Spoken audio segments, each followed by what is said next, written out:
And a very good evening, everybody. James Brenner became an all-state goalie with the Coyotes this year. He backstopped them to 4 wins, and Minot State noticed. He's headed there to play goalie for them. I chose Minot because it was a good opportunity to play Division II soccer so close to home. What did they tell you that they liked about you? What they liked about me was my confidence and footwork on the ball, my handling, and the good leadership I have on the field. It's got to be a dream come true. You became an all-stater for the Coyotes, first ever. Now you're going to get an opportunity to play NCAA Division II soccer. It's got to be a dream come true. It is a dream come true. Division II was originally my goal, and I got multiple offers all across the nation, but this just really stood out with it being an inaugural season as well. It was a familiar situation to me. All the hard work paid off. I mean, you're in goal there with teams that struggle, but it all paid off. People saw talent. Yeah, and I'm thankful for that because I feel like I can really make a big difference here in their first season. All righty, always a great interview. He's an honor student, loved playing goal for the Coyotes and helping them grow as a program. Beavers getting a great student athlete from Williston, North Dakota.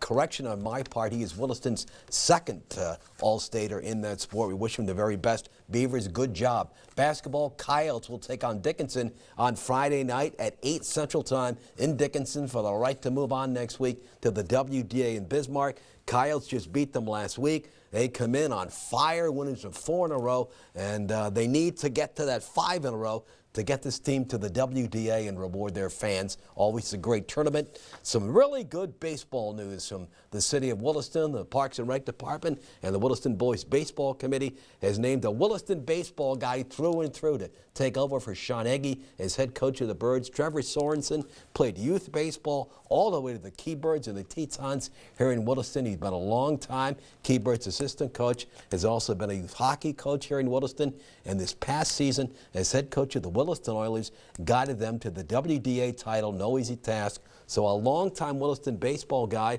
will guide Williston's Boys of Summer. I always enjoy talking baseball with him. There's no question about that. A great baseball family from Grandpa to Nev to Trev. They're a nice group of baseball people, so we wish him the best.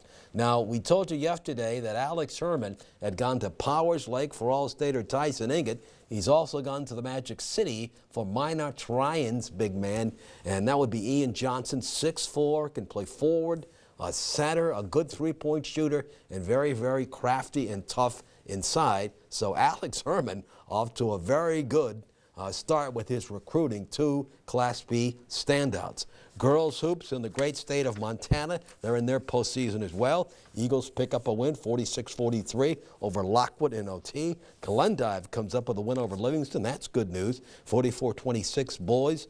Laurel, the Locomotives, get the Eagles 63-50, and Glendive beats Livingston 69-40. State hockey, of course, you know, as I said to the folks here, of course it's state hockey time. That's why we're having blizzards. I got stuck there twice in my career there covering this baby. So when it's state hockey time, that's when we get the bad weather.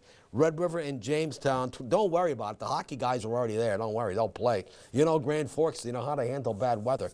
Minot and West Fargo, Cheyenne, Legacy and Davies, and Fargo, South Shanley, and Century. And that one, I don't know who to pull for in this matchup. Maybe Jamestown. I'll go for the small school. Region 8 title game tomorrow, 7:30 p.m. at the Well as the Tioga Pirates look to continue their outstanding season with an upset victory over those top-seeded Honkers from Kenmare Bowbells and win that trip to the B next week in Minot. They have met 2 times this season in the District 16 title game, 60-47.